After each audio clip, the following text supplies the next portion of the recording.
수술 끝나고 눈 떴는데 옆에 있던 건 간호사가 아닌 이혼 전문 변호사였습니다. 마취에서 깨어나는 순간은 묘하게도 익사하다 물 위로 떠오르는 것 같았습니다. 천천히, 아주 천천히 의식이 돌아왔습니다. 눈꺼풀이 납덩이처럼 무거웠고 입안은 사막처럼 바짝 말라 있었습니다. 어디선가 규칙적인 기계음이 들렸습니다. 삐삐삐. 심전도 모니터 소리였습니다. 수술은 잘 끝났구나. 가장 먼저 든 생각이었습니다. 칠순을 넘긴 몸으로 대장암 수술을 받는다는 게 얼마나 무서운 일인지 수술대에 오르기 전까지만 해도 정신이 없었습니다. 하지만 지금 이렇게 눈을 뜨고 있다는 건 살아남았다는 뜻이었습니다. 천천히 눈을 떴습니다. 하얀 천장이 보였습니다. 형광등 불빛이 너무 밝아서 눈이 부셨습니다. 고개를 돌리려 했지만 목이 뻣뻣하게 굳어 있었습니다. 온몸이 쇠사슬로 묶인 것처럼 움직이지 않았습니다. 물. 겨우 그 한마디를 내뱉었습니다. 목소리는 쉰 노인의 신음처럼 나왔습니다. 간호사가 와서 물을 줄 거라고 생각했습니다. 수술 후에는 항상 그랬으니까요. 몇 년 전 무릎 수술 때도, 담낭 수술 때도 간호사들이 친절하게 물을 적신 거즈로 입술을 적셔주곤 했습니다. 그런데 이번에는 달랐습니다. 박영순 씨, 정신 드셨습니까? 차갑고 또렷한 여자 목소리가 들렸습니다. 간호사 목소리가 아니었습니다. 너무 딱딱하고 어딘가 사무적이었습니다. 천천히 고개를 돌렸습니다. 침대 옆에 검은색 정장을 입은 여자가 서 있었습니다. 30 중반쯤 되어 보이는 날카로운 인상의 여자였습니다. 손에는 서류 뭉치를 들고 있었습니다. 누구세요? 제 목소리는 여전히 갈라지고 있었습니다. 여자는 명함을 꺼내 제 눈앞에 들이밀었습니다. 초점이 맞지 않아 글씨가 흐릿하게 보였지만 한 단어만큼은 또렷하게 들어왔습니다. 법무법인 정의. 가족법 전문 변호사 김서연. 저는 김서연 변호사입니다. 박영순 씨의 며느리 되시는 한지은 씨께서 저를 선임하셨습니다. 며느리? 지은이가? 왜? 머리가 혼란스러웠습니다. 아직 마취가 덜 깬 탓인지 생각이 제대로 정리되지 않았습니다. 며느리가 왜 변호사를 보냈을까요? 혹시 수술비 때문인가? 아니면 재산 정리 같은 걸 도와주려는 건가? 무슨 일로? 이혼 소송입니다. 그 말을 듣는 순간 심장이 철렁 내려앉았습니다. 이혼? 누구의 이혼? 설마 며느리 한지은 씨와 아드님 박준혁 씨의 이혼 절차를 진행하게 되었습니다. 수술 직후라 송구스럽지만 시간이 없어서요. 몇 가지 확인해야 할 사항이 있습니다. 변호사는 태연하게 서류를 펼쳤습니다. 마치 수술실 밖에서 환자 가족을 기다리는 게 아니라 법정에서 증인을 신문하듯 냉정한 태도였습니다. 저는 그제야 정신이 번쩍 들었습니다. 아들 준혁이와 며느리 지은이가 이혼을 한다고 수술받는 저를 두고, 아니 수술 직후 회복실에서 깨어난 저한테 변호사가 찾아와 이혼 이야기를 한다고. 잠깐만요. 이게 무슨... 박영순 씨, 지금 현재 소유하고 계신 부동산 목록을 확인하고 싶습니다. 서초동 아파트 한 채, 그리고 용인의 상가 건물 한 동. 맞습니까? 변호사의 질문은 거침없었습니다. 저는 숨이 막혔습니다. 왜 이혼 소송에서 제 재산 이야기가 나오는 걸까요? 그건 제 재산인데요. 알고 있습니다. 하지만 한지은 씨 측에서는 혼인 기간 중 시어머니인 박영순 씨로부터 증여받은 부분이 있는지 확인이 필요하다고 했습니다. 특히 상가 건물 취득 당시 박준혁 씨 명의로 등기했다가 나중에 박영순 씨 명의로 환원된 기록이 있더군요. 그 순간 저는 온몸에 식은땀이 흘렀습니다. 그 상가 건물 이야기는 오래전 일이었습니다. 아들이 사업한다고 할 때 제가 평생 모은 돈을 털어서 상가를 샀습니다. 일단 아들 명의로 해뒀다가 나중에 아들 사업이 잘 안 풀릴 것 같아서 황급히 제 명의로 다시 돌려놓았던 겁니다. 그게 문제가 되는 건가요? 저는 지금 막 수술 끝났는데요. 이런 이야기를 지금 해야 하나요? 제 목소리는 떨렸습니다. 변호사는 잠시 침묵하더니 작은 한숨을 쉬었습니다. 송구합니다만 한지은 씨 측에서 강력히 요청했습니다. 박영순 씨의 건강 상태가 좋지 않으니 혹시 모를 상황에 대비해 지금 확인해 두어야 한다고요. 혹시 모를 상황? 그 말은 제가 죽을 수도 있다는 뜻인가요? 가슴이 철렁했습니다. 며느리 지은이는 제가 수술대에서 죽을 수도 있다고 생각하며 그 전에 재산부터 확인하려고 변호사를 보낸 걸까요? 침대 위에 누워있는 제 손을 내려다봤습니다. 주름투성이 손등에는 링거 바늘이 꽂혀 있었습니다.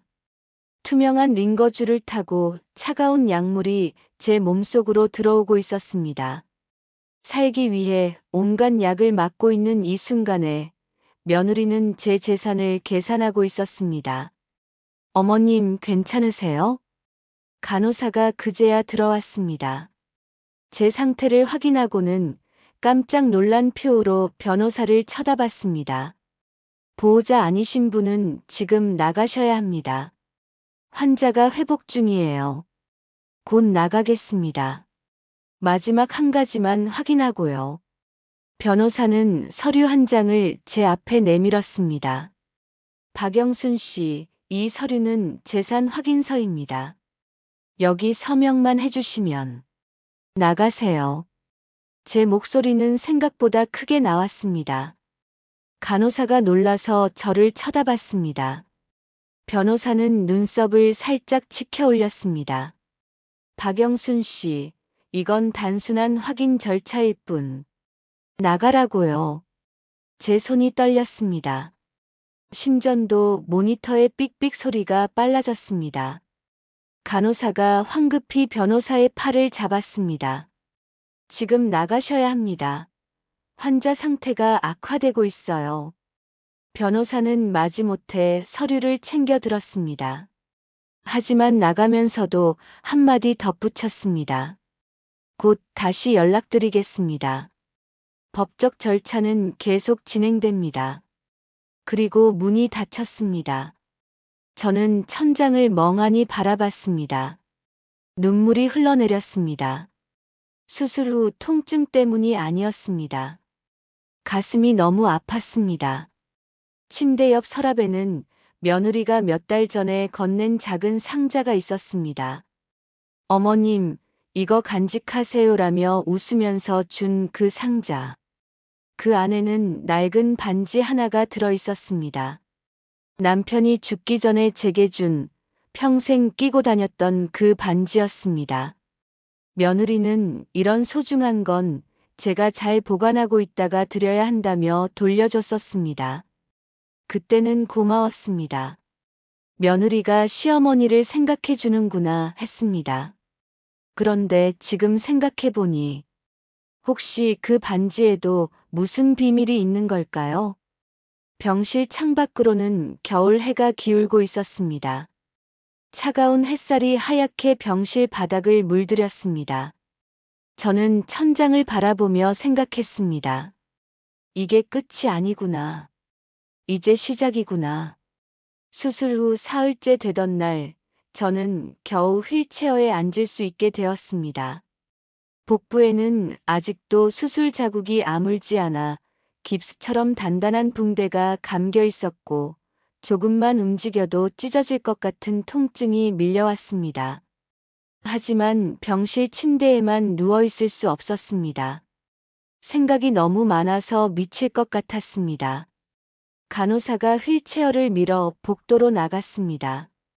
창밖으로는 겨울 하늘이 보였습니다. 구름 한 점 없이 맑았습니다. 사람들은 이런 날씨를 청명하다고 하지만 제게는 그저 쓸쓸하기만 했습니다. 어머님, 오늘 면회 오시는 분 계세요? 간호사가 밝은 목소리로 물었습니다. 저는 고개를 저었습니다. 아무도 안 와요. 가족분들이 바쁘신가 봐요. 대장암 수술인데 보호자가 하루도 안 오시다니. 간호사의 목소리에는 약간의 의아함이 섞여 있었습니다. 맞습니다. 보통은 큰 수술을 하면 가족들이 교대로 와서 간병을 합니다. 하지만 저는 혼자였습니다. 아들 준혁이는 수술 당일에만 잠깐 얼굴을 비쳤습니다. 수술 동의서에 서명하고 의사 설명을 듣고는 바로 나갔습니다. 회사 일이 급해서요라는 말만 남기고요. 며느리 지은이는 아예 오지도 않았습니다. 대신 변호사를 보냈죠. 딸 민지는 미국에 있습니다. 결혼해서 캘리포니아에 사는데 전화는 했습니다. 엄마, 괜찮아? 내가 못 가서 미안해. 애들 학교 때문에. 라며 미안해했지만 목소리에는 걱정보다 의무감이 더 묻어났습니다. 결국 저는 혼자였습니다. 27년 전 남편 박철수가 죽고 나서 저는 두 아이를 키우느라 악착같이 살았습니다. 새벽 5시에 일어나 시장에 나가 반찬 장사를 했습니다. 손이 튼 것도 허리가 굽은 것도 다 그때 생긴 병이었습니다. 하지만 아이들 뒷바라지만 제대로 하면 된다고 생각했습니다. 아들은 좋은 대학을 나와 대기업에 취직했습니다. 딸은 의사와 결혼해서 미국으로 갔습니다. 둘 다 잘 됐습니다. 저는 제 역할을 다했다고 생각했습니다. 그런데 언제부턴가 아이들이 멀어졌습니다. 아들 준혁이는 결혼하고 나서 달라졌습니다. 며느리 지은이를 처음 봤을 때부터 뭔가 석연치 않았습니다. 웃는 얼굴은 예쁘지만 눈빛은 차가웠습니다. 시어머니를 대하는 태도도 표면적으로는 공손했지만 어딘가 계산적이었습니다. 어머님, 저희가 결혼하면 같이 사는 게 어떠세요? 어머님 혼자 사시기 외로우실 텐데. 처음에는 그 말이 고마웠습니다. 요즘 젊은 며느리들은 시어머니랑 살기 싫어한다는데 지은이는 달랐습니다. 함께 살자고 먼저 말했으니까요. 그래서 제 집을 팔고 아들 부부와 함께 살기 시작했습니다. 서초동의 큰 아파트였습니다. 제 이름으로 된 집이었지만 아들 부부가 함께 산다는 이유로 명의를 아들 이름으로 바꿔달라고 했습니다. 어머님, 나중에 상속세 문제도 있고 증여세도 아낄 수 있어요. 어차피 저희 집이나 마찬가지잖아요. 지은이의 말이 그럴듯했습니다. 그래서 명의를 넘겼습니다. 하지만 명의를 넘긴 후부터 분위기가 달라졌습니다. 어머님, 거실에서 TV 소리 좀 줄여주세요. 저희 방까지 들려요. 어머님, 냉장고에 있는 반찬은 제가 만든 건데 다른 반찬이랑 섞어두지 말아주세요. 어머님, 손주들 돌봐주신다고 하셨잖아요. 오늘 저 모임 있어서 애들 좀 봐주세요. 사소한 잔소리들이 쌓였습니다. 그리고 어느 순간부터 저는 제 집에서 눈치를 보게 됐습니다. 명의는 아들 이름이었지만 실질적인 주인은 며느리였습니다. 그래도 참았습니다. 가족이니까요. 그런데 1년 전 이상한 일이 생겼습니다. 며느리가 제 방을 청소한다며 서랍을 뒤지는 걸 봤습니다. 제가 왜 내 서랍을 여냐고 묻자 며느리는 태연하게 대답했습니다. 어머님, 중요한 서류 같은 거 있으면 제가 정리해 드릴게요. 나중에 필요할 때 못 찾으시면 큰일이잖아요. 그리고는 제 통장 사본, 부동산 등기부 등본, 심지어 남편이 남긴 오래된 장부까지 가져갔습니다. 며칠만 빌려갈게요. 복사해서 정리해 드릴게요. 그런데 며칠이 지나도 돌려주지 않았습니다. 제가 달라고 하자 며느리는 짜증을 냈습니다. 어머님, 그런 거 굳이 왜 필요하세요? 저희가 다 관리하고 있는데. 그때부터 불안해졌습니다. 혹시 며느리가 제 재산을 노리는 건 아닐까? 그 생각이 들자 밤마다 잠을 이룰 수 없었습니다. 그래서 몰래 은행에 가서 통장을 재발급받고 등기부 등본도 다시 뽑아왔습니다. 그리고 남편이 남긴 낡은 공책도 찾았습니다. 그 공책에는 남편이 생전에 숨겨둔 비자금에 대한 기록이 있었습니다. 용인에 있는 상가 건물 지하에 금괴 몇 돈을 숨겨뒀다는 내용이었습니다. 남편은 만약을 대비해 이건 아무한테도 말하지 말라고 했었습니다. 저는 그 공책을 제 옷장 깊숙한 곳에 숨겨뒀습니다. 그리고 석 달 전 갑자기 배가 아프기 시작했습니다. 병원에 갔더니 대장암 진단을 받았습니다. 의사는 다행히 초기입니다. 수술하면 완치 가능합니다라고 했지만 저는 두려웠습니다. 수술 날짜를 잡고 아들한테 말했습니다. 아들은 놀라는 척했지만 며느리는 무표정했습니다. 어머님, 걱정 마세요. 저희가 다 알아서 할게요. 그리고 며느리는 제게 작은 상자를 건넸습니다. 그 안에는 남편이 생전에 끼고 다녔던 반지가 들어 있었습니다. 어머님, 이거 원래 어머님 거잖아요. 제가 갖고 있다가 이제 돌려드려요. 혹시 모르니까요. 혹시 모르니까? 그 말이 무슨 뜻인지 그때는 몰랐습니다. 하지만 지금은 압니다. 며느리는 제가 죽을 수도 있다고 생각한 겁니다. 휠체어에 앉아 복도를 천천히 지나가는데 문득 한 생각이 들었습니다. 내가 죽으면 내 재산은 누구한테 가는 거지? 법적으로는 아들과 딸이 반반씩 상속받을 겁니다. 하지만 명의가 아들로 되어 있는 아파트는 며느리가 가져갈 겁니다. 상가 건물도 아들 명의로 잠깐 있었던 적이 있으니 며느리가 그걸 문제 삼을 겁니다. 그리고 남편이 숨겨둔 금괴는 만약 며느리가 그 공책을 찾는다면 온몸에 소름이 돋았습니다. 퇴원 날짜가 잡혔습니다. 수술 후 일주일째 되는 날이었습니다. 의사는 회복이 빠른 편이지만 집에서도 절대 무리하지 마세요라고 신신당부했습니다. 저는 고개를 끄덕였지만 마음 한편으로는 걱정이 앞섰습니다. 집에 돌아가면 무엇이 기다리고 있을까? 퇴원 당일 아들이 차를 가지고 왔습니다. 며느리는 오지 않았습니다. 아들은 지은이가 애들 학원 보내느라 바빠서라고 변명했지만 저는 알고 있었습니다. 며느리는 일부러 안 온 겁니다. 차 안은 어색했습니다. 아들은 운전만 했고 저는 창밖만 바라봤습니다. 한때는 그렇게 많은 이야기를 나누던 모자 사이였는데 이제는 할 말이 없었습니다. 엄마, 괜찮아? 신호 대기 중에 아들이 물었습니다. 목소리에는 걱정보다 의무감이 묻어났습니다. 응, 괜찮아. 짧게 대답했습니다. 더 이상 말하고 싶지 않았습니다. 집에 도착했을 때 현관문을 여는 순간부터 이상했습니다. 제 신발장이 정리되어 있었습니다. 아니, 정리라기보다는 치워져 있었습니다. 제가 늘 신던 편한 슬리퍼가 보이지 않았고 대신 새 실내화 한 켤레가 놓여 있었습니다. 엄마 여기 신어. 지은이가 새로 샀대. 아들이 실내화를 건넸습니다. 저는 그걸 받아들고 신었습니다. 발에 맞지 않았습니다. 너무 작았습니다. 하지만 아무 말도 하지 않았습니다.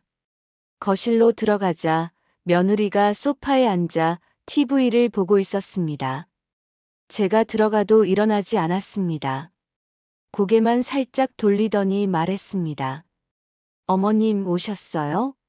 저녁은 냉장고에 있어요. 데워 드세요. 저녁을 데워 드세요. 수술 후 태어난 시어머니한테 가슴이 답답했지만 참았습니다. 아들은 아무 말도 하지 않았습니다. 그저 자기 방으로 들어가 버렸습니다. 저는 천천히 제 방으로 갔습니다. 문을 여는 순간 숨이 멎을 뻔했습니다. 제 방이 달라져 있었습니다. 옷장이 다른 곳으로 옮겨져 있었고 침대 위치도 바뀌어 있었습니다. 책상 위에 있던 제 물건들은 어디론가 사라졌습니다. 그리고 가장 중요한 건 서랍이 열려 있었습니다. 심장이 쿵쿵 뛰었습니다. 서랍 안을 확인했습니다. 다행히 통장이며 등기부 등본은 그대로 있었습니다. 하지만 남편의 공책이 없었습니다. 온몸이 얼어붙었습니다. 황급히 옷장을 열었습니다. 옷들 사이에 숨겨뒀던 공책을 찾았습니다. 하지만 그것도 없었습니다. 며느리. 저는 소리쳤습니다. 복부 수술 부위가 아팠지만 참을 수 없었습니다. 방문을 열고 거실로 나갔습니다. 며느리는 여전히 소파에 앉아 있었습니다. 내 공책 어디 갔어? 목소리가 떨렸습니다. 며느리는 천천히 고개를 돌렸습니다. 그리고는 싱긋 웃었습니다. 어머님, 무슨 공책이요? 내 방에 있던 낡은 공책. 어디 뒀어? 아, 그거요? 너무 낡아서 버렸어요. 어차피 쓸모없는 것 같던데요. 버렸다고. 저는 현기증이 났습니다. 그 공책에는 남편이 숨겨둔 재산의 위치가 적혀 있었습니다. 금괴의 정확한 위치, 비밀번호, 모든 게 그 안에 있었습니다. 버렸다고. 어떻게 남의 물건을 함부로. 어머님. 며느리의 목소리가 차갑게 식었습니다. 그리고는 천천히 일어나 제 앞으로 걸어왔습니다. 여기 이제 어머님 집 아니에요. 준혁이 명의잖아요. 그러니까 제 집이기도 하고요. 제 집에서 제가 청소하고 정리하는데 뭐가 문제예요? 그 말을 듣는 순간 머리가 하얘졌습니다. 맞습니다. 명의는 아들 이름이었습니다. 법적으로는 제 집이 아니었습니다. 그래도 그건 어머님 수술하셨으니까 푹 쉬세요. 저녁은 냉장고에 있다고 했잖아요. 며느리는 다시 소파로 돌아가 앉았습니다.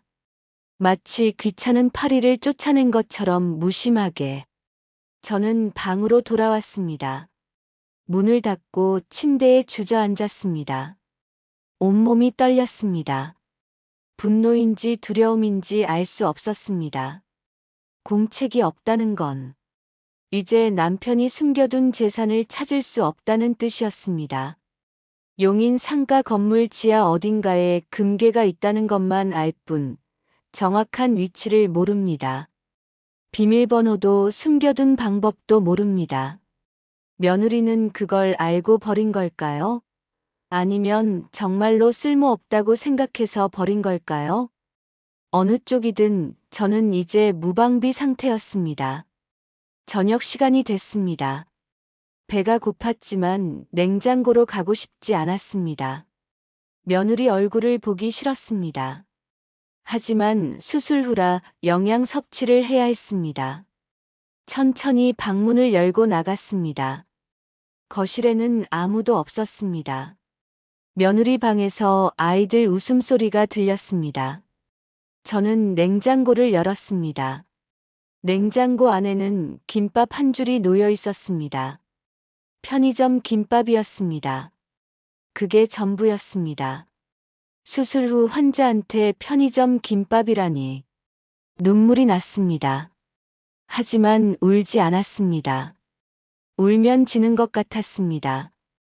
김밥을 꺼내 식탁에 놓고 앉았습니다. 한 조각 베어 물었습니다. 목구멍으로 넘어가지 않았습니다. 억지로 삼켰습니다. 그때 며느리 방문이 열렸습니다. 손주 2명이 뛰어나왔습니다. 9살 현우와 7살 예진이었습니다. 할머니. 예진이가 제게 달려왔습니다. 저는 애써 웃으며 손주를 안았습니다. 할머니, 어디 아팠어? 병원 갔다 왔어? 응, 할머니 배가 좀 아팠어. 많이 아팠어? 응, 조금. 예진이는 제 배를 살짝 쓰다듬었습니다. 할머니 베베, 아프지 마. 그 순간 눈물이 터질 것 같았습니다. 손주들만은 순수했습니다. 저를 진심으로 걱정해 주었습니다. 예진아, 이리 와. 며느리의 목소리가 차갑게 들렸습니다. 예진이는 제게서 떨어져 엄마에게 갔습니다. 며느리는 예진이 손을 잡고 방으로 들어가며 말했습니다. 할머니 지금 아프시니까 방해하지 마. 그리고 할머니 만지지 마. 병 옮을 수 있어. 병 옮을 수 있어? 대장암은 전염병이 아닙니다. 며느리가 그걸 모를 리 없습니다. 그런데도 아이들한테 그렇게 말한 이유는 단 하나였습니다. 저를 격리시키려는 겁니다. 손주들조차 저한테 가까이 오지 못하게. 그날 밤 저는 잠을 이룰 수 없었습니다. 복부 통증도 있었지만 마음이 더 아팠습니다. 새벽 2시쯤 목이 말랐습니다. 물을 마시러 부엌으로 나갔습니다. 불을 켜지 않고 조용히 냉장고를 열었습니다. 그때였습니다. 며느리 방에서 불빛이 새어나왔습니다. 문틈으로 목소리가 들렸습니다. 응, 변호사님. 네, 이혼 소송 빨리 진행해 주세요. 시어머니가 이제 얼마 못 가요. 건강이 안 좋으니까. 네, 그 전에 재산 분할 다 끝내야죠. 며느리 목소리였습니다. 재산 목록은 다 확보했어요.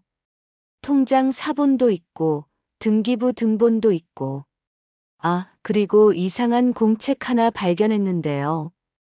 거기에 뭔가 숨겨놓은 것 같은 내용이 있더라고요.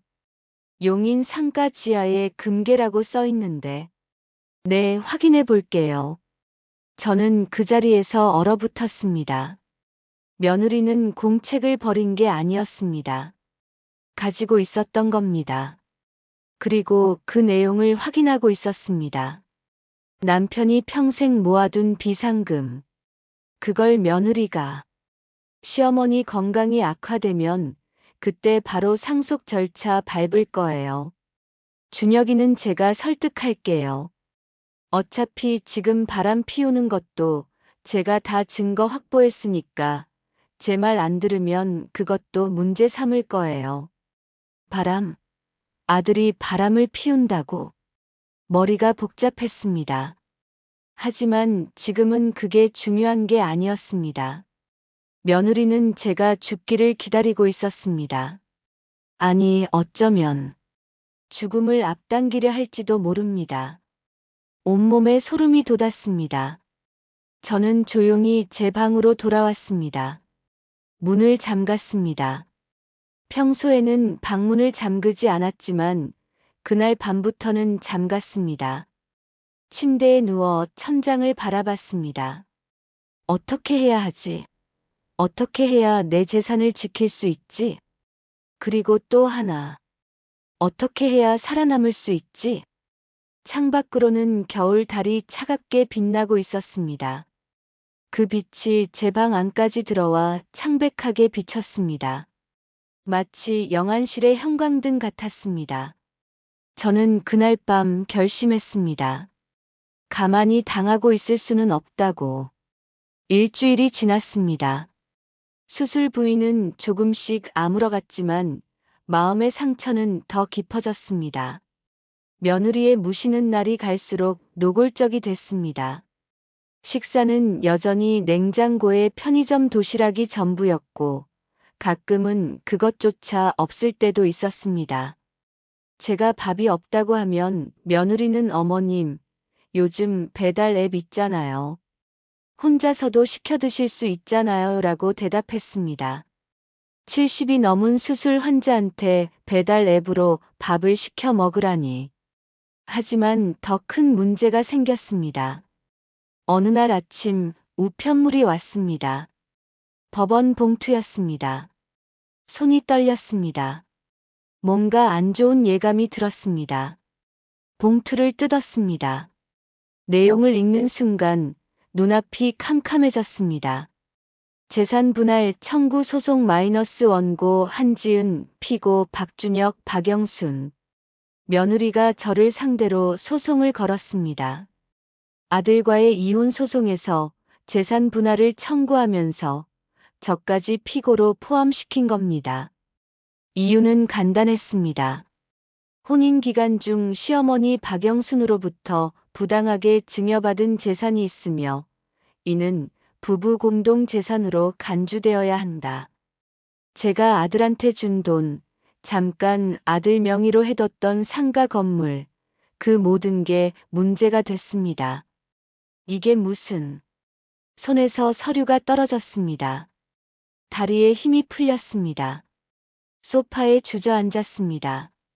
그때 며느리가 방에서 나왔습니다. 제 손에 떨어진 서류를 보더니 미소를 지었습니다. 어머님 받으셨네요. 변호사님이 잘 보냈다고 하더라고요. 이게 무슨 짓이야? 무슨 짓이긴요. 법적 절차예요. 어머님이 준혁이한테 준 재산 다 정리해야죠. 이혼하면 저도 받을 권리가 있으니까요. 내가 내 아들한테 준 건데 내가 무슨 권리가 있어? 목소리가 커졌습니다. 며느리는 여전히 침착했습니다. 법적으로는 혼인 기간 중 증여된 재산은 부부 공동 재산이에요. 어머님이 모르셨을 수도 있지만 저는 변호사한테 다 확인했어요. 준혁이는 뭐래? 이런 걸 알고 있어? 준혁이요? 준혁이는 제 말 잘 들어요. 바람 피운 거 들키고 싶지 않으니까. 며느리의 얼굴에 차가운 미소가 번졌습니다. 어머님, 이제 현실을 받아들이세요. 어차피 어머님도 이제 얼마 못 사시잖아요. 대장암 재발하면. 뭐라고? 아, 죄송해요. 제 말이 좀 심했나요? 하지만 사실이잖아요. 70이 넘은 나이에 암 수술 받으면 재발률이 높다고 하던데요. 그러니까 미리 정리해 두는 게 좋을 것 같아서요. 그 순간 저는 며느리가 악마처럼 보였습니다. 제 죽음을 기다리는 게 아니었습니다. 제 죽음을 계산하고 있었습니다. 나가. 당장 내 앞에서 꺼져. 여기 제 집인데요. 며느리는 웃으며 자기 방으로 들어갔습니다. 저는 그 자리에 멍하니 앉아 있었습니다. 어떻게 해야 할지 몰랐습니다. 법원 서류를 다시 집어들었습니다. 법적 대응을 해야 했습니다. 하지만 어떻게? 저는 법을 몰랐습니다. 변호사를 선임해야 했습니다. 하지만 돈이 얼마나 들까요? 통장에 있는 돈으로 감당할 수 있을까요? 그때 휴대폰이 울렸습니다. 딸 민지였습니다. 엄마, 나야. 민지야. 목소리가 떨렸습니다. 딸은 그걸 눈치챘습니다. 엄마, 무슨 일 있어? 왜 그래? 민지야, 지은이가 엄마한테 소송을 걸었어. 전화 너머로 잠시 침묵이 흘렀습니다. 소송? 무슨 소송? 저는 며느리가 한 일들을 차근차근 설명했습니다. 수술 직후 변호사가 온 것, 공책을 빼앗긴 것, 그리고 오늘 받은 법원 서류까지. 딸은 한참을 아무 말도 하지 않았습니다. 그리고는 한숨을 쉬었습니다. 엄마, 그게 오빠가 바람 피운 건 사실이야. 뭐? 나도 최근에 알았어. 오빠 회사 후배랑 사귀고 있대. 처제가 그걸 증거 확보해서 이혼 소송 유리하게 가져가려는 거야. 그럼 오빠는 어쩔 수 없이 처제 말 들을 수밖에 없을 거야. 바람 피운 게 들키면 재산 분할에서 불리하니까. 머리가 복잡했습니다. 아들이 바람을 피웠다니. 그것도 모르고 있었습니다. 민지야, 엄마 어떻게 해야 해? 엄마, 미안한데 나도 어떻게 해줄 수가 없어. 나도 지금 애들 교육비며 집 대출이며 여유가 없어. 그럼 엄마 어떡해?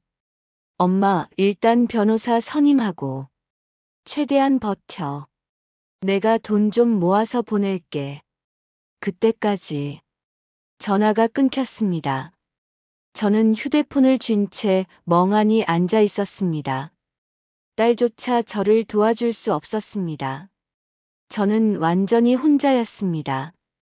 그날 저녁 아들이 퇴근했습니다. 저는 아들을 불러 세웠습니다. 준혁아. 네, 엄마. 이게 무슨 짓이야? 엄마한테 소송을 걸다니. 아들은 고개를 숙였습니다. 변명조차 하지 않았습니다. 엄마, 저도 어쩔 수가 없어요. 어쩔 수가 없다고. 내 엄마한테 소송을 거는 게 어쩔 수 없는 일이야. 지은이가 제 약점을 쥐고 있어요. 바람 피운 거. 그래서 엄마를 팔아넘기는 거야? 아들은 대답하지 못했습니다. 그저 고개만 더 숙였습니다. 저는 아들을 보며 깨달았습니다. 이 사람은 더 이상 제 아들이 아니었습니다. 그저 비겁한 남자일 뿐이었습니다. 나가. 엄마. 나가라고. 내 앞에서 꺼져. 아들은 더 이상 말하지 않고 방으로 들어갔습니다. 저는 그 자리에 주저앉아 울었습니다. 평생 참아왔던 눈물이 터져 나왔습니다. 그리고 그 순간 깨달았습니다. 제가 싸워야 할 상대는 며느리만이 아니었습니다. 아들도 세상도 모두가 제 적이었습니다. 벽 틈에 숨겨둔 봉투가 문득 생각났습니다. 예전에 만약을 대비해 현금을 조금 모아뒀었습니다. 그게 이제 제 유일한 무기였습니다. 하지만 그것만으로 충분할까요? 창밖은 어두웠습니다. 겨울밤이 깊어가고 있었습니다. 한 달이 지났습니다. 그 한 달은 지옥 같았습니다. 변호사를 선임했습니다. 벽 틈에 숨겨뒀던 현금으로 착수금을 냈습니다. 하지만 변호사는 처음부터 부정적이었습니다. 박영순 씨, 솔직히 말씀드리면 이 소송은 불리합니다. 아드님 명의로 잠시라도 등기가 되어 있었다는 기록이 있고 며느님 측에서는 그걸 증여로 주장하고 있습니다. 하지만 그건 잠깐이었어요. 나중에 다시 제 명의로. 그게 문제입니다. 왜 다시 환원했는지 합리적인 이유를 증명해야 하는데 세무자료나 공식 문서가 없으시잖아요. 저는 답답했습니다. 그때는 그냥 아들이 사업에 실패할 것 같아서 황급히 명의를 돌려놓았을 뿐인데 그게 이렇게 문제가 될 줄 몰랐습니다. 그럼 어떻게 해야 해요? 최대한 합의를 보는 게 좋습니다. 소송으로 가면 시간도 오래 걸리고 비용도. 합의요? 그럼 며느리한테 재산을 나눠줘야 한다는 거예요? 어느 정도는. 네. 변호사의 말을 듣는 순간 세상이 무너지는 것 같았습니다. 평생 모은 재산을 남편이 죽을 때까지 악착같이 지켜온 그 재산을 며느리한테 나눠줘야 한다니. 그날 밤 저는 잠을 이룰 수 없었습니다. 천장을 바라보며 생각했습니다. 차라리 죽는 게 나을까? 그런 생각까지 들었습니다. 하지만 죽으면 며느리한테 모든 걸 빼앗기는 겁니다. 그건 더 싫었습니다. 다음 날 아침 몸 상태가 이상했습니다. 배가 다시 아프기 시작했습니다. 수술 부위가 아니었습니다. 다른 곳이었습니다. 병원에 갔습니다. 혼자서 택시를 타고 갔습니다. 아들도 며느리도 같이 가주지 않았습니다. 검사를 받았습니다. 의사는 심각한 표정으로 말했습니다. 박영순 씨, 암이 재발했습니다. 뭐라고요? 대장에 다시 종양이 생겼습니다. 이번에는 크기가 더 크고 전이 가능성도 있습니다. 머리가 하얘졌습니다. 제발, 벌써? 얼마나 남았어요? 지금 당장 수술하면. 하지만 박영순 씨 연세가 있으시고 최근 수술 받으신 지 얼마 안 됐잖아요. 또 수술을 견딜 수 있을지. 의사의 말이 더 이상 들리지 않았습니다. 저는 죽어가고 있었습니다. 병원에서 나와 택시를 탔습니다. 집으로 가는 길 창밖 풍경이 낯설게 보였습니다. 평소에 보던 거리인데 오늘은 모든 게 멀게 느껴졌습니다. 이제 정말 끝인가? 집에 도착했습니다. 현관문을 열고 들어가는데 거실에서 목소리가 들렸습니다. 며느리가 전화 통화를 하고 있었습니다. 네, 변호사님. 시어머니 암 재발했대요. 의사가 얼마 못 산다고. 네, 그럼 이제 상속 문제도 같이 정리해야죠. 유언장 같은 거 있는지 확인해야 하고. 저는 그 자리에 얼어붙었습니다. 며느리는 저를 보고도 놀라지 않았습니다. 오히려 당당하게 말을 이었습니다. 아, 어머님 오셨네요. 잠깐만요, 변호사님. 전화를 잠시 음소거하고 저를 봤습니다. 어머님, 병원 다녀오셨어요? 의사 선생님이 뭐래요? 혹시 안 좋은 소식 들으셨어요? 얼굴이 안 좋으신데. 며느리는 알고 있었습니다. 아니, 이미 병원에 전화해서 확인했을지도 몰랐습니다. 내가 그렇게 내가 죽기를 바라니?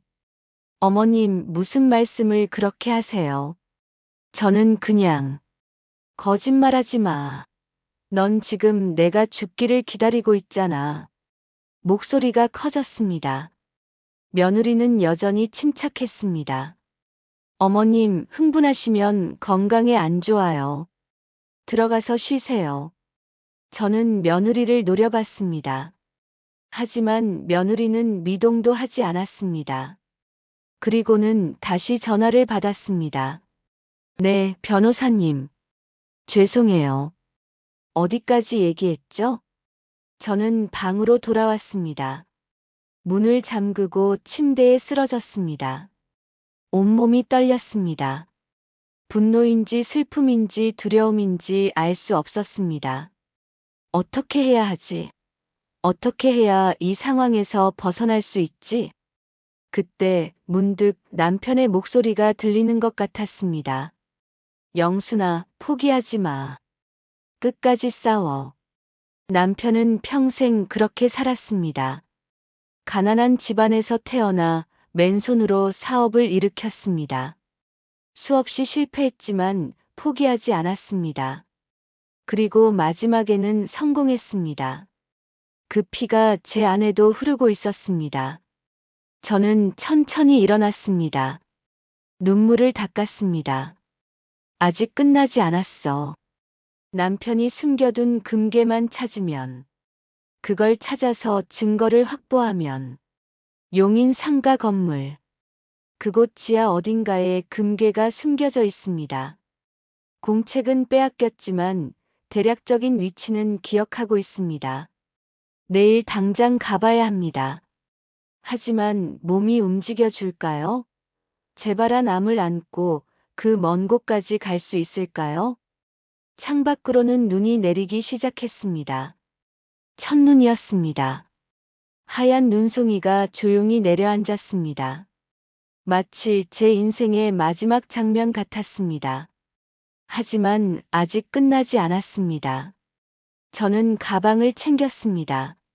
내일 새벽 며느리가 일어나기 전에 집을 나설 겁니다. 그리고 금괴를 찾을 겁니다. 제 마지막 희망을. 새벽 5시 알람이 울렸습니다. 저는 재빨리 알람을 껐습니다. 며느리가 깰까봐 조심스러웠습니다. 어젯밤 준비해둔 가방을 들었습니다. 그 안에는 등기부 등본, 남편 사진, 그리고 벽 틈에 숨겨뒀던 남은 현금이 들어 있었습니다. 손전등도 챙겼습니다. 지하에서 필요할 테니까요. 조심스럽게 방문을 열었습니다. 복도는 조용했습니다. 며느리 방에서 아무 소리도 들리지 않았습니다. 현관으로 향했습니다. 신발을 신는데 손이 떨렸습니다. 복부 수술 부위가 또 쑤셨습니다. 재발한 암이 제 몸을 갉아먹고 있다는 걸 느낄 수 있었습니다. 조금만 버텨.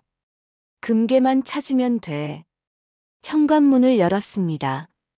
B- 하는 작은 소리가 났습니다. 심장이 철렁했지만 다행히 며느리 방에서는 아무 반응이 없었습니다. 밖으로 나왔습니다.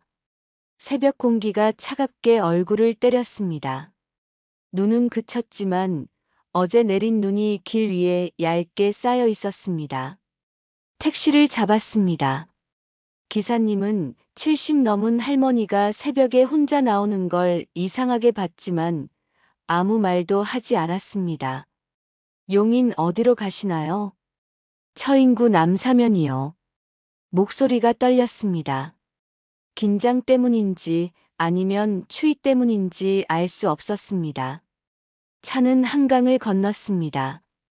아직 해가 뜨기 전이라 거리는 어두웠습니다.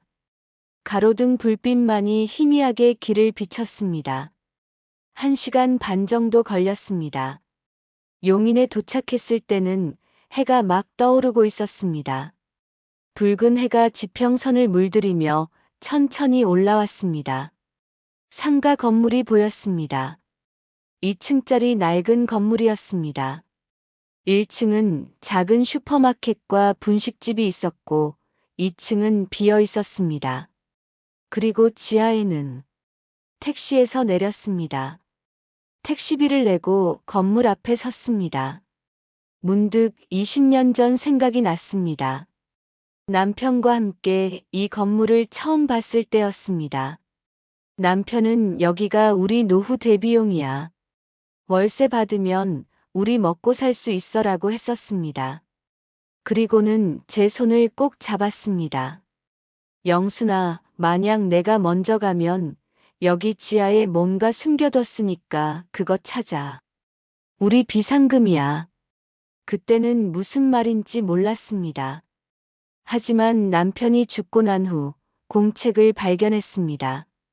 그 안에 적혀 있었습니다. 지하 보일러실 뒤편 벽 3번째 벽돌.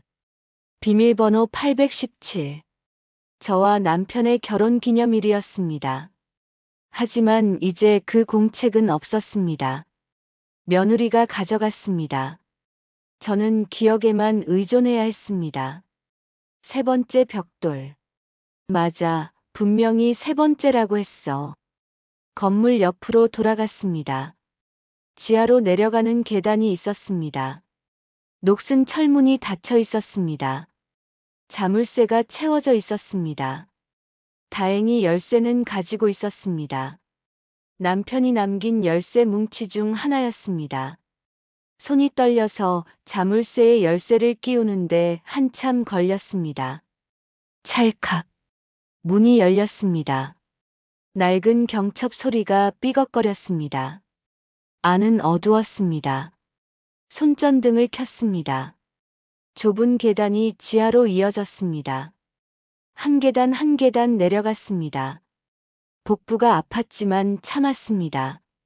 지하에 도착했습니다. 곰팡이 냄새가 코를 찔렀습니다. 오랫동안 사람이 드나들지 않은 곳이었습니다. 손전등을 이리저리 비췄습니다. 보일러실이 보였습니다.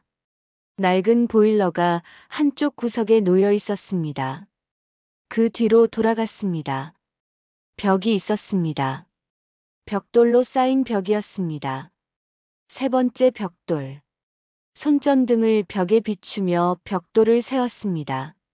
하나, 둘, 셋. 세 번째 벽돌에 손을 댔습니다. 다른 벽돌보다 조금 튀어나와 있었습니다. 손으로 밀었습니다. 움직이지 않았습니다. 당황했습니다. 더 세게 밀었습니다. 여전히 움직이지 않았습니다. 혹시 다른 벽돌인가? 다시 세어봤습니다. 하나, 둘, 셋. 맞습니다. 세 번째였습니다. 그때 문득 생각났습니다. 남편이 밀지 말고 당겨라고 했던 것 같았습니다. 벽돌을 당겼습니다. 스르륵. 벽돌이 빠져나왔습니다. 그 뒤에 작은 공간이 있었습니다. 그리고 그 안에 금속 상자가 있었습니다. 심장이 쿵쿵 뛰었습니다. 손이 떨렸습니다. 상자를 꺼냈습니다. 무거웠습니다. 상자에는 다이얼 자물쇠가 채워져 있었습니다. 네 자리 숫자였습니다. 떨리는 손으로 숫자를 맞췄습니다. 0, 8, 1, 7. 찰칵. 자물쇠가 열렸습니다. 상자 뚜껑을 열었습니다. 순간 눈물이 터져 나왔습니다. 상자 안에는 금괴 5돈이 가지런히 놓여 있었습니다. 그리고 그 위에 편지 한 장이 있었습니다. 손전등을 비추며 편지를 펼쳤습니다. 남편의 글씨였습니다. 영순아, 이 편지를 읽고 있다면 내가 먼저 간 거겠지. 미안해. 끝까지 함께하지 못해서. 이 금괴는 우리가 평생 모은 거야. 혹시 모를 일에 대비해서 숨겨뒀어. 아이들한테는 말하지 마. 아이들이 다 가져가면 내가 쓸 게 없잖아. 이건 너만의 거야. 내가 어렵게 살았잖아. 이제는 편하게 살아. 그리고 행복해. 사랑해, 영순아. 1998년 8월 17일 철수가. 편지를 읽는 내내 눈물이 멈추지 않았습니다. 남편은 저를 위해 이걸 남겼습니다. 아무도 모르게 오직 저만을 위해. 그리고 이제야 깨달았습니다. 남편이 남긴 건 금괴만이 아니었습니다. 이 편지가 증거였습니다. 이 금괴가 부부 공동 재산이 아니라 남편이 저에게만 남긴 개인 재산이라는 증거였습니다. 며느리가 아무리 소송을 걸어도 이건 건드릴 수 없었습니다. 저는 금괴와 편지를 조심스럽게 가방에 넣었습니다. 그리고 상자를 다시 숨겨 놓았습니다. 혹시 모르니까요. 지하에서 나왔습니다. 해가 완전히 떠올라 있었습니다. 찬란한 아침 햇살이 얼굴을 비쳤습니다. 처음으로 희망이 보였습니다. 이제 싸울 수 있어. 이제 버틸 수 있어. 택시를 잡아 서울로 돌아왔습니다. 집에 가는 대신 은행으로 갔습니다. 금괴를 안전하게 보관해야 했습니다.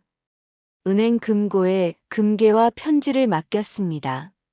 그리고 복사본을 만들었습니다. 이제 무기가 생겼습니다. 하지만 아직 끝이 아니었습니다. 며느리의 공책, 그걸 되찾아야 했습니다. 그 안에 다른 정보가 더 있을지도 몰랐습니다. 그리고 며느리가 그걸 어떻게 이용하려는지 알아야 했습니다. 집으로 돌아왔을 때는 오후 2시였습니다. 현관문을 여는 순간 며느리가 기다리고 있었습니다. 어머님, 어디 다녀오셨어요? 차가운 목소리였습니다. 산책 좀 했어. 새벽부터 산책을요? 암 재발하셨는데? 며느리의 눈빛이 날카로워졌습니다. 뭔가 눈치챈 것 같았습니다. 혹시 용인 다녀오셨어요? 심장이 철렁했습니다. 어떻게 알았을까? 며느리는 휴대폰을 들어 보였습니다. 화면에는 택시 앱이 켜져 있었습니다. 어머님 휴대폰에 제 계정도 연동되어 있거든요. 택시 타신 거 다 보여요. 용인까지 다녀오셨더라고요. 온몸이 얼어붙었습니다. 며느리는 제 동선을 추적하고 있었습니다. 거기서 뭘 찾으셨어요? 혹시 금괴? 며느리가 공책을 꺼내 들었습니다. 남편의 그 공책이었습니다. 이 공책에 다 나와 있더라고요. 용인 상가 지하, 금괴 5돈. 제가 어제 다녀왔는데 이미 없더라고요. 어머님이 가져가신 거죠? 며느리는 웃고 있었습니다. 하지만 눈은 웃지 않았습니다. 어머님, 그거 내놓으세요. 그것도 재산 분할 대상이에요. 안 돼. 제 목소리는 단호했습니다. 그건 내 남편이 나한테만 남긴 거야. 너는 상관없어. 상관없다고요? 어머님, 법은 그렇게 안 봐요. 혼인 기간 중 취득한 재산은 그건 혼인 전에 숨겨둔 거야. 남편이 살아있을 때 이미 제 목소리가 커졌습니다. 며느리도 목소리를 높였습니다. 증거가 있어요? 언제 숨겨뒀는지 증명할 수 있어요? 편지가 있어. 남편이 쓴 편지. 1998년에 쓴 거라고. 그 말을 하는 순간 실수했다는 걸 깨달았습니다. 며느리의 눈이 반짝였습니다. 편지요? 어디 있어요, 그 편지? 어머님, 그 편지 보여주세요. 지금 당장. 안 돼. 그럼 경찰 부를까요? 어머님이 공동재산을 횡령했다고. 저는 며느리를 노려봤습니다. 며느리도 저를 똑같이 노려봤습니다. 긴 침묵이 흘렀습니다. 그리고 저는 깨달았습니다. 이건 단순한 재산 싸움이 아니었습니다. 이건 생존의 문제였습니다. 며느리는 제가 죽기를 바라고 있었고, 저는 살아남아야 했습니다. 그리고 살아남으려면 싸워야 했습니다. 나가. 뭐라고요? 이 집에서 나가라고. 당장. 며느리는 비웃었습니다. 어머님, 여기 제 집인데요. 나가야 할 사람은 어머님이에요. 이 집 명의는 내 아들이야. 내가 아들한테 말해서 너를 내보낼 거야. 준혁이가 제 말 안 들을 것 같아요? 바람 피운 거 다 들통나면 준혁이가 더 곤란해지는데? 며느리는 자신만만했습니다. 하지만 저도 이제 물러설 수 없었습니다. 좋아. 그럼 법정에서 보자. 내가 변호사랑 상의해서 제대로 맞설 거야. 며느리는 잠시 저를 쳐다봤습니다. 그리고는 어깨를 으쓱했습니다. 그러세요. 하지만 어머님, 시간이 얼마나 남으셨어요? 암 재발하셨는데 소송 끝날 때까지 살아계실 수 있을까요? 그 말을 남기고 며느리는 자기 방으로 들어갔습니다. 저는 그 자리에 멍하니 서 있었습니다. 며느리 말이 맞았습니다. 시간이 없었습니다. 암은 제 몸을 갉아먹고 있었고, 의사는 빨리 치료받지 않으면 위험하다고 했습니다. 하지만 치료받으려면 돈이 필요했습니다. 그리고 소송도 이겨야 했습니다. 저는 방으로 돌아와 침대에 앉았습니다. 남편 사진을 꺼내봤습니다. 남편은 사진 속에서 웃고 있었습니다. 여보, 내가 어떻게 해야 해? 어떻게 해야 이길 수 있어? 사진은 대답하지 않았습니다. 하지만 남편의 눈빛이 말하는 것 같았습니다. 포기하지 마. 끝까지 싸워. 저는 고개를 끄덕였습니다.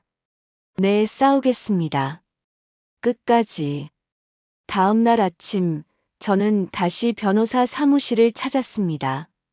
이번에는 금괴를 찾았다는 확신과 남편의 편지 복사본을 들고 갔습니다. 변호사는 편지를 읽더니 고개를 끄덕였습니다. 이건 결정적인 증거입니다. 1998년에 작성된 편지라는 게 확실하다면 이 금괴는 혼인 재산이 아니라 피상속인이 상속인에게 남긴 특정 유산으로 볼 수 있습니다. 그럼 며느리가 손댈 수 없는 거죠?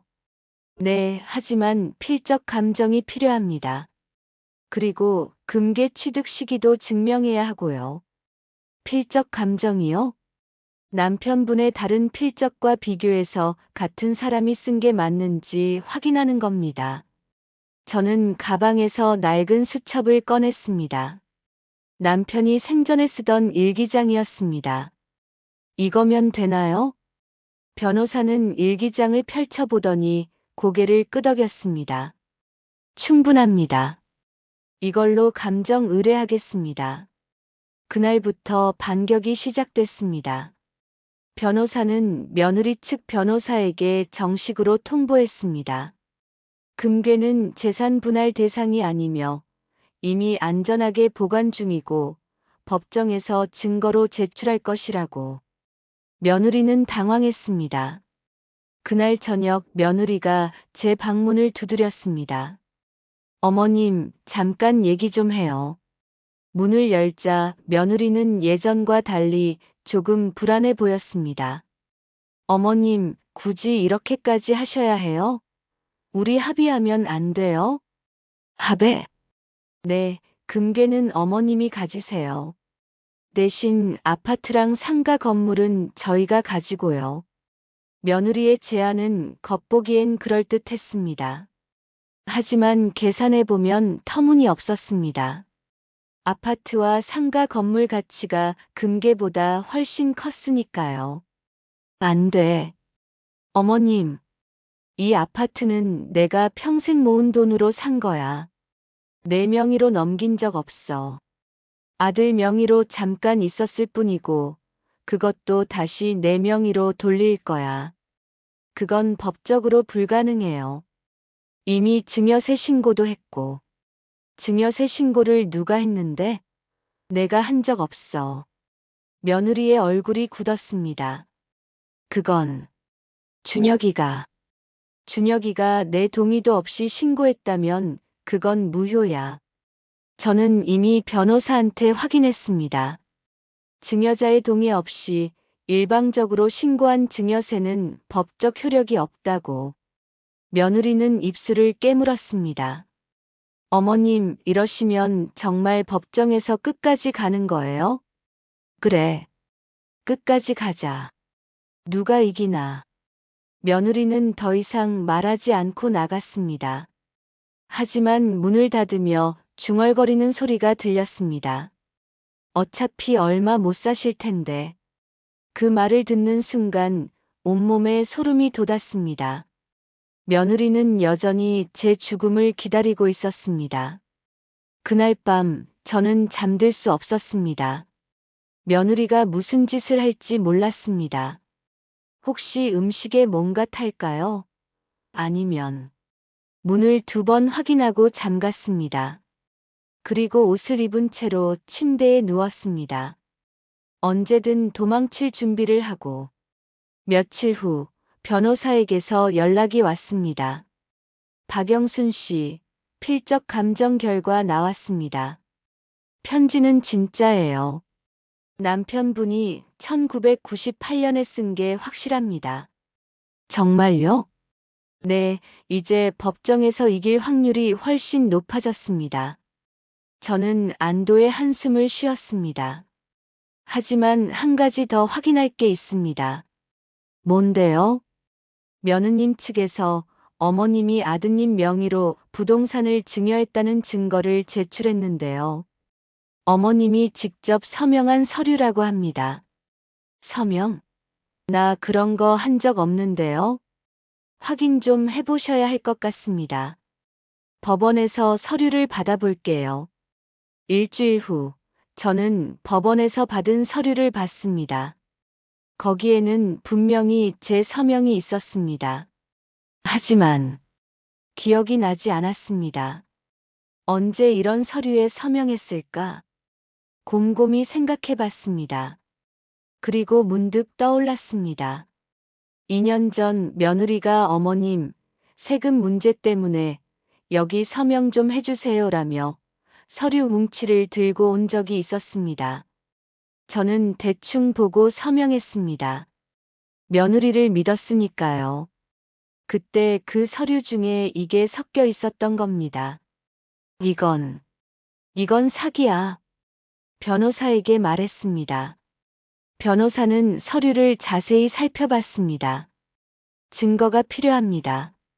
어머님이 서류 내용을 제대로 인지하지 못한 채 서명했다는 걸 증명해야 해요. 어떻게요? 혹시 그 당시 상황을 기억하는 사람이 있나요? 아니면 녹음이나 문자 같은 게? 저는 고개를 저었습니다. 아무것도 없었습니다. 그럼 어머님 건강 기록은요? 혹시 그 당시 치매 진단이나 인지 능력 저하 같은 기록이 있으면? 아니요. 그때는 건강했어요. 막막했습니다. 어떻게 증명할까요? 그때 문득 생각났습니다. 잠깐만요. 그 서류에 날짜가 나와 있나요? 변호사가 확인했습니다. 2023년 3월 15일이네요. 그날 나 병원에 있었어요. 병원이요? 네, 담낭 수술 때문에 입원해 있었어요. 태어난 게 3월 20일이었으니까 15일에는 병원 침대에 누워 있었을 거예요. 변호사의 눈이 빛났습니다. 그럼 병원 기록을 확인하면 되겠네요. 입원 기록, 수술 기록. 어머님이 그 날짜에 병원에 있었다는 걸 증명하면 이 서류는 위조된 거예요. 희망이 보였습니다. 병원에 연락해서 기록을 받았습니다. 분명히 저는 3월 15일에 병원에 입원해 있었습니다. 서명할 수 없는 상황이었습니다. 변호사는 즉시 이 증거를 법원에 제출했습니다. 며느리 측은 당황했습니다. 변명할 수 없었습니다. 법정 날짜가 잡혔습니다. 재판 전날 밤 저는 또 잠을 이룰 수 없었습니다. 내일이면 모든 게 결정됩니다. 이기면 제 재산을 지킬 수 있습니다. 지면 모든 걸 잃습니다. 새벽이 밝아왔습니다. 저는 정장을 꺼내 입었습니다. 남편이 살아있을 때 사준 옷이었습니다. 거울을 봤습니다. 거울 속에 저는 초췌했습니다. 암 때문에 살이 빠졌고 머리카락도 많이 빠졌습니다. 하지만 눈빛만은 살아있었습니다. 오늘이야. 오늘 모든 게 끝나. 법원으로 향했습니다. 며느리도 와 있었습니다. 며느리는 저를 보더니 비웃었습니다. 어머님, 얼굴이 안 좋으시네요. 괜찮으세요? 내가 상관할 바 아니야. 재판이 시작됐습니다. 양측 변호사가 증거를 제출했습니다. 판사는 서류들을 검토했습니다. 피고 측에서 제출한 증여 서류는 날짜와 입원 기록이 일치하지 않습니다. 이는 허위 문서로 판단됩니다. 판사의 말에 며느리 얼굴이 창백해졌습니다. 그리고 원고 한지은 씨 측에서 주장하는 부동산 증여건은 증여자인 박영순 씨의 명확한 의사 확인이 없었으므로 증여로 인정하기 어렵습니다. 제 변호사가 일어섰습니다. 판사님, 추가로 제출할 증거가 있습니다. 변호사는 남편의 편지와 필적 감정서를 제출했습니다. 이것은 피고 박영순 씨의 남편이 1998년에 작성한 편지입니다. 여기에는 금괴가 아내인 박영순 씨에게만 귀속되는 개인 재산임을 명확히 밝히고 있습니다. 필적 감정 결과 이 편지는 진본으로 확인됐습니다. 판사가 편지를 읽었습니다. 법정안이 조용해졌습니다. 또한 이 금괴는 1998년, 즉 원고와 피고 박준혁 씨의 혼인 전에 취득된 재산입니다. 따라서 부부 공동 재산이 될 수 없습니다. 며느리 측 변호사가 벌떡 일어났습니다. 이에 있습니다. 그 편지의 진위를 확인할 수 없습니다. 필적 감정을 통해 이미 확인됐습니다. 그렇다 해도 금괴 취득 시기를 어떻게 증명합니까? 제 변호사가 또 다른 서류를 제출했습니다. 1998년 8월, 피고 박영순 씨 남편의 은행 인출 기록입니다. 당시 거액을 인출한 기록이 있으며 그 직후 금거래 내역이 확인됩니다. 저는 그제야 기억났습니다. 남편이 여보, 은행 가서 돈 좀 찾아온다고 했던 그날. 저는 무슨 일인지 몰랐지만 남편은 그 돈으로 금괴를 샀던 겁니다. 판사가 고개를 끄덕였습니다. 증거가 충분합니다. 원고의 청구를 기각합니다.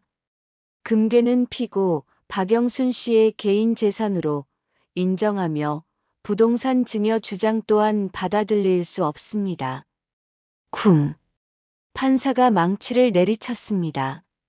저는 그 자리에 주저앉을 뻔했습니다. 이겼습니다. 드디어 이겼습니다. 며느리는 믿을 수 없다는 표정으로 자리에서 일어났습니다. 이건 말도 안 돼요. 항소할 겁니다. 며느리 변호사가 며느리를 진정시켰습니다. 하지만 며느리는 제게 독한 눈빛을 보냈습니다. 어머님, 이걸로 끝난 거 아니에요. 끝까지 갈 겁니다. 그래, 가자. 나도 끝까지 갈 거야. 법원을 나왔습니다. 햇살이 눈부셨습니다. 제 평생 이렇게 햇살이 따뜻하게 느껴진 적이 없었습니다. 변호사가 제 어깨를 두드렸습니다. 축하드립니다. 박영순 씨. 1심은 완승입니다. 정말 고맙습니다. 하지만 방심하지 마세요. 상대방이 항소할 수도 있습니다. 알아요. 하지만 이제 두렵지 않아요. 집으로 돌아왔습니다. 며느리는 이미 와 있었습니다. 거실에서 짐을 싸고 있었습니다. 뭐 하는 거야? 보면 몰라요? 이사 가는 거예요. 이제 여기 못 살겠어요. 그래, 나가. 애초에 내가 있을 곳이 아니었어. 며느리는 저를 노려봤습니다. 어머님, 후회하실 거예요. 제가 가면 손주들도 못 보실 텐데. 상관없어. 내가 키우는 것보다 내가 없는 게 손주들한테 더 나을 거야. 며느리는 더 이상 말하지 않고 짐을 챙겨 나갔습니다. 아들 준혁이도 멍한 표정으로 짐을 들고 따라 나갔습니다. 문이 닫혔습니다. 그제야 조용해졌습니다. 저는 거실 소파에 앉았습니다. 텅 빈 집이었지만 처음으로 마음이 편했습니다. 창밖으로는 봄이 오고 있었습니다. 겨울 내내 시들어 있던 나무들이 새싹을 틀고 있었습니다. 저도 이제 다시 살 수 있을 것 같았습니다. 하지만 한 가지 문제가 남았습니다. 암이었습니다. 재발한 암을 치료해야 했습니다. 이제 재산을 지켰으니 돈은 있었습니다. 병원에 가야 했습니다. 다음 날 병원을 찾았습니다. 의사는 검사 결과를 보더니 심각한 표정을 지었습니다. 박영순 씨, 암이 많이 진행됐습니다. 지금이라도 치료를 시작해야 해요. 얼마나 걸리나요? 최소 6개월은 봐야 합니다. 항암 치료를 받으셔야 해요. 6개월. 긴 시간이었습니다. 하지만 버틸 수 있을 것 같았습니다. 알겠습니다. 치료받겠습니다. 그날부터 항암 치료가 시작됐습니다. 힘들었습니다. 머리카락이 빠지고 구토가 나고 온몸이 아팠습니다. 하지만 포기하지 않았습니다. 남편이 남긴 편지를 읽으며 버텼습니다. 끝까지 싸워. 행복해져. 네, 싸우겠습니다. 그리고 행복해지겠습니다. 3개월이 지났습니다. 의사는 호전되고 있다고 했습니다. 6개월이 지났습니다. 의사는 완치 판정까지는 좀 더 지켜봐야 한다고 했지만 긍정적이었습니다. 저는 살아남았습니다. 그리고 이제 새로운 삶을 시작할 준비가 됐습니다. 1년이 지났습니다. 봄이 다시 왔습니다. 창밖으로 벚꽃이 흩날렸습니다. 분홍빛 꽃잎들이 바람에 실려 춤을 췄습니다. 저는 발코니에 서서 그 광경을 바라봤습니다. 예전에는 보이지 않던 것들이 이제는 보였습니다. 세상이 얼마나 아름다운지, 살아있다는 게 얼마나 소중한지. 항암 치료를 끝낸 지 석 달이 지났습니다. 의사는 완치됐다고 말했습니다. 물론 정기 검진은 계속 받아야 하지만 이제 일상으로 돌아갈 수 있었습니다. 며느리와 아들은 완전히 연락이 끊겼습니다. 이혼 소송은 결국 며느리가 패소하며 끝났습니다. 아들은 며느리와 헤어졌지만 저한테 돌아오지 않았습니다. 아마 부끄러워서일 겁니다. 저는 아들을 용서했습니다. 하지만 다시 가까워지려고 애쓰지는 않았습니다. 때가 되면 아들이 스스로 찾아올 겁니다. 그때까지 기다리면 됩니다. 손주들은 가끔 영상통화로 얼굴을 봅니다. 며느리가 막지 않는 것만으로도 감사했습니다. 현우와 예진이는 건강하게 자라고 있었습니다. 딸 민지는 작년 여름에 한국에 다녀갔습니다. 제 병원 치료를 돕기 위해서였습니다. 한 달 동안 함께 지내며 우리는 많은 이야기를 나눴습니다. 엄마, 미안해. 내가 너무 몰랐어. 괜찮아. 다 지나간 일이야. 엄마, 이제 편하게 사세요. 제가 자주 올게요. 딸은 약속을 지켰습니다. 석 달에 한 번씩 한국에 왔습니다. 그리고 영상통화도 자주 했습니다. 저는 이제 혼자가 아니었습니다. 용인 상가 건물은 정리했습니다. 팔아서 현금으로 만들었습니다. 금괴도 일부는 현금으로 바꿨습니다. 그리고 그 돈으로 작은 일을 시작했습니다. 노인복지센터에 기부를 시작했습니다. 저처럼 가족에게 버림받은 노인들, 혼자 외롭게 사는 노인들을 돕는 단체였습니다. 박영순 씨, 정말 감사합니다. 이 돈으로 많은 어르신들을 도울 수 있어요. 센터 원장님이 감사 인사를 했습니다. 저는 고개를 저었습니다. 아니에요. 제가 더 감사해요. 이렇게 쓸 곳이 있어서. 남편이 평생 모은 돈, 그리고 남편이 저한테만 남긴 그 재산을 저는 이제 의미 있게 쓰고 싶었습니다. 혼자 쌓아두기보다 나눠주는 게 더 가치 있다는 걸 깨달았습니다. 센터에서 자원봉사도 시작했습니다. 일주일에 2번 혼자 사는 노인들 집을 방문해서 말벗이 되어드렸습니다. 할머니, 오늘도 오셨네요. 80이 넘은 김순자 할머니가 반갑게 맞아주셨습니다. 할머니는 혼자 사셨습니다. 자식들은 모두 해외에 있었습니다. 네, 할머니. 오늘은 뭐 해드릴까요? 그냥 앉아서 얘기나 해요. 그게 제일 좋아. 우리는 차를 마시며 이야기를 나눴습니다. 할머니의 옛날 이야기를 들었습니다. 전쟁 때 이야기, 젊었을 때 이야기. 저도 제 이야기를 했습니다. 남편 이야기, 아이들 이야기, 그리고 며느리와의 싸움 이야기도. 그래도 이겼잖아요. 대단해요. 대단한 게 아니에요. 그냥 살아남으려고 발버둥 친 거예요. 그게 대단한 거지. 많은 사람들이 포기하는데 할머니는 끝까지 싸웠잖아요. 할머니의 말에 가슴이 뭉클했습니다. 맞습니다. 저는 끝까지 싸웠습니다. 그리고 이겼습니다. 그날 저녁 집으로 돌아와 남편 사진 앞에 앉았습니다. 여보, 나 잘하고 있지? 사진 속 남편은 여전히 웃고 있었습니다. 당신이 남긴 거 잘 쓰고 있어. 나만 쓰는 게 아니라 다른 사람들도 돕는데 쓰고 있어. 그게 맞는 것 같아. 문득 처음 수술실에서 깨어났을 때가 생각났습니다. 간호사가 아니라 변호사가 옆에 서 있던 그 순간. 그때는 세상이 끝난 것 같았습니다. 가족에게 버림받고 재산을 빼앗길 위기에 처하고 죽음을 눈앞에 두고 있었습니다. 하지만 지금은 다릅니다. 이제 저는 자유롭습니다. 재산도 지켰고 건강도 되찾았고 새로운 삶을 살고 있습니다. 그리고 가장 중요한 건 이제 제가 누구인지 압니다.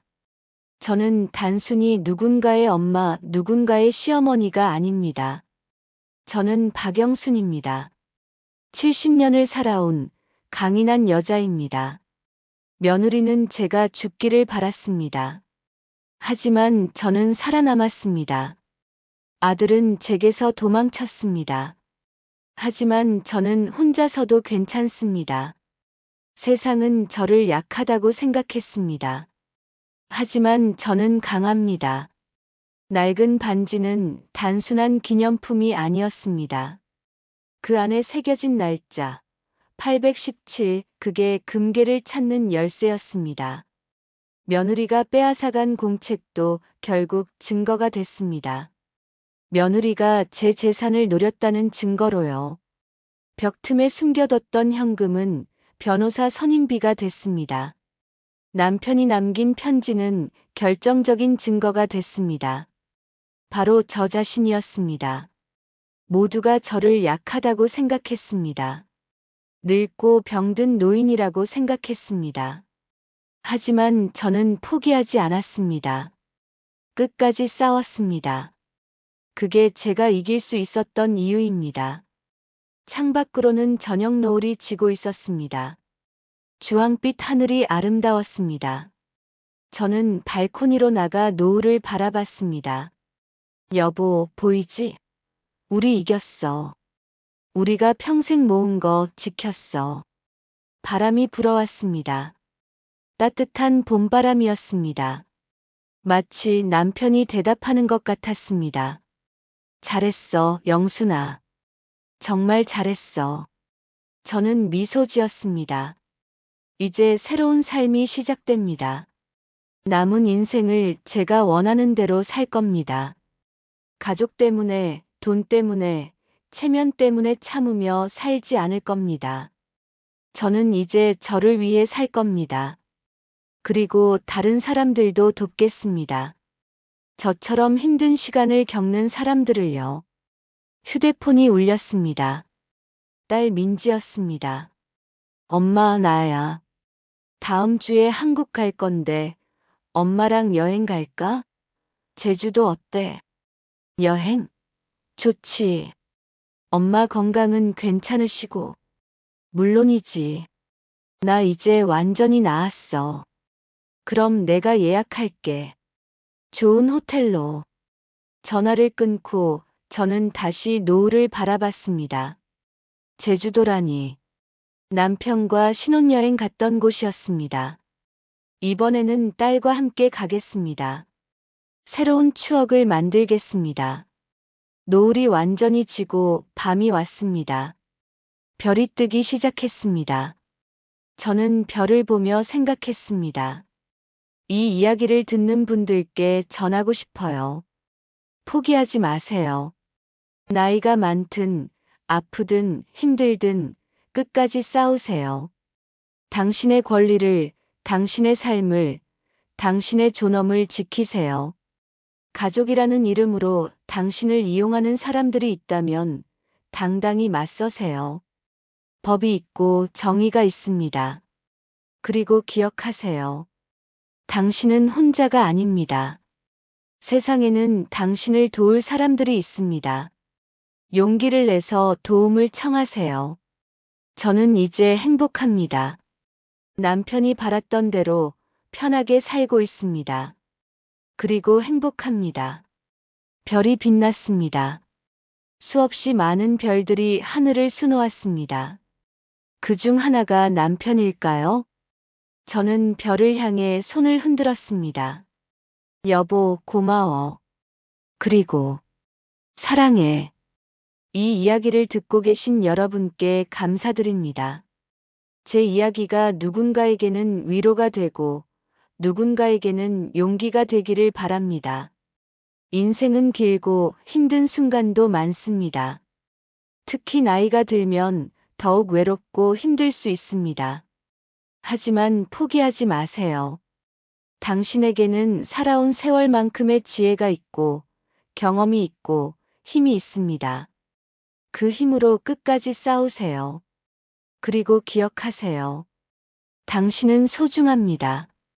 당신의 삶도, 당신의 권리도, 당신의 존엄도 모두 소중합니다. 여러분의 구독과 좋아요, 그리고 댓글은 이런 이야기를 만드는데 큰 힘이 됩니다. 여러분도 비슷한 경험이 있다면 댓글로 나눠주세요. 우리 함께 이겨냅시다. 감사합니다.